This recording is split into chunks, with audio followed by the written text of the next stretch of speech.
天气方面，寒流即将来袭，全台民众呢都要有气温骤降的心理准备，因为空旷地方可能下探5度，体感温度呢甚至在0度左右。全台会急冻5天，气象主播张慧仙为您说明。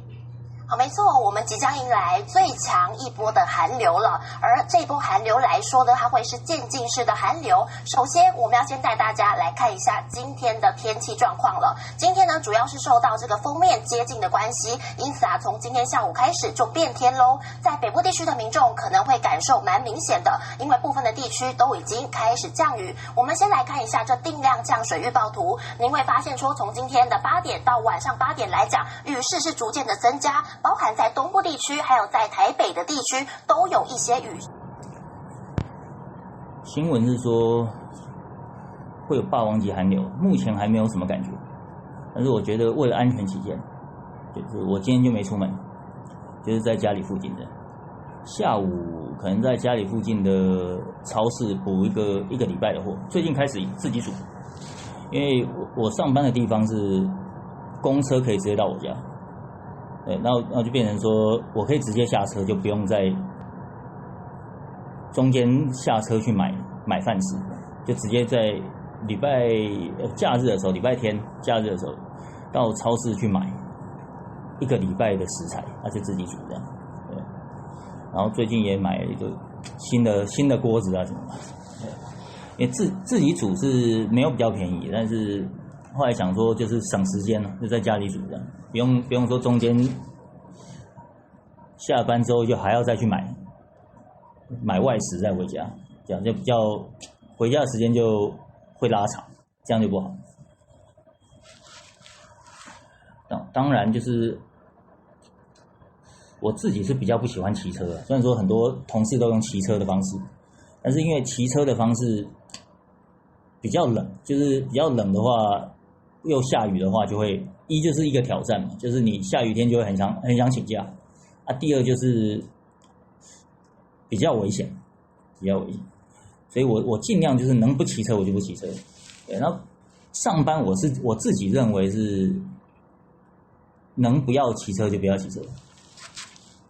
因为就是骑车变成你还要停车嘛，你到那个目的地还要停车。那你如果说是用坐车，就是到目的地就结束了。只是说骑车骑习惯的人，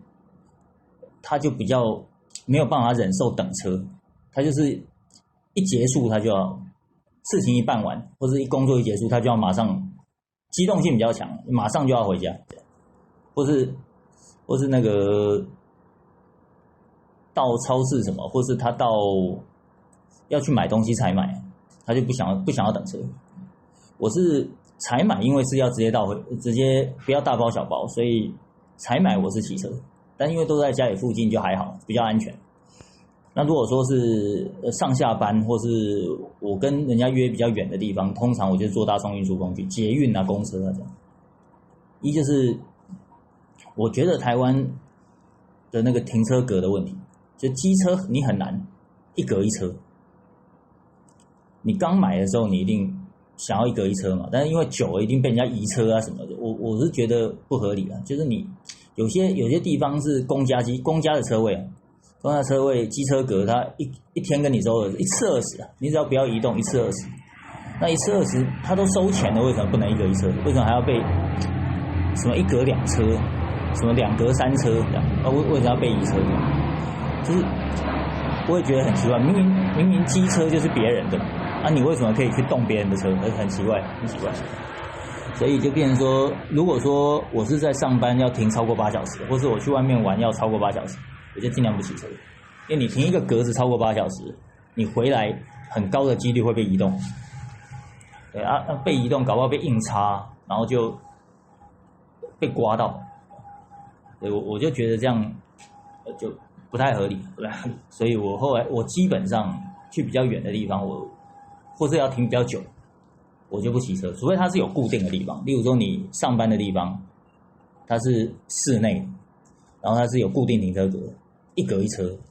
那就可以。或是你骑到风景区1格1车，平日的时候去假日就不太可能1格1车，搞不好也跟人家2格3车或是有不认识的人移你的车。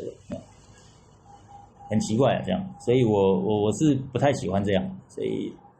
是建议上下班都用搭交通那个大众运输的。对啊，捷运就不会误点，捷运通常不会误点，因为它是固定时间，公车就会误点，但是公车你就要抓时间，就可能要比较早去这样。对啊，但是比起那个在那边找停车位的话，我是觉得还是坐大众运输比较好。